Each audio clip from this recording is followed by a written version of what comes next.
ఈరోజు నిజమైన దేవుడు ఎవరో తెలియక అనేక మంది మోసపరచబడుతున్నారు.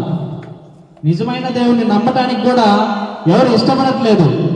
ఎందుకంటే ముందుగా క్రైస్తవులు మారకపోవటం వల్లే ఈరోజు అనేక మంది తల్లిదండ్రులు బాల్య దినమునందే సృష్టికర్తను స్మరణకు తెచ్చుకొని వాక్యం తెలియజేస్తుంటే చిన్న బిడ్డలకు వాక్యం అందించలేకపోతున్నారు. వాళ్ళు తప్పుడు త్రోవలో పోవడానికి కారణం ఎవరంటే తల్లిదండ్రులే అని మర్చిపోతున్నారు. ఒక ఉదాహరణ చెప్తాను వినండి. చిన్న బిడ్డలు 1వ తరగతి నుంచి మనం స్కూల్లో చదువుకోమని పంపిస్తాం. 1 నుంచి వాళ్ళు డిగ్రీ వరకు చదువుకొని ఉద్యోగాలు సంపాదించుకుంటారు. అప్పటి నుంచి చెప్పకుండా మనము డిగ్రీ వయసు వచ్చిన పిల్లలతో చర్చికి వెళ్ళండి, వాక్యం చదవండి, దేవుని కోసం బ్రతకండి. ఎందుకు బ్రతుకుతారండి? చదువు విషయంలో ఏమో 1వ తరగతి నుంచి డిగ్రీ వరకు చదివిస్తున్నారు కష్టపడి.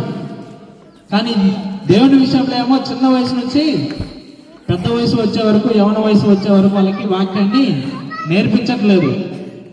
అదే పిల్లల్ని 1వ తరగతి చదవకుండా డైరెక్ట్ డిగ్రీ వయసు వచ్చినప్పుడు డిగ్రీ ఏజ్లో వేసి చదువుకోమని చెప్పొచ్చు కదా.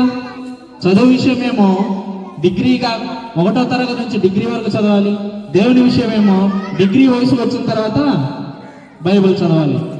అలా ఎలా మారుతారండి? మొక్కై వంగనది మానై వంగన అన్నారు.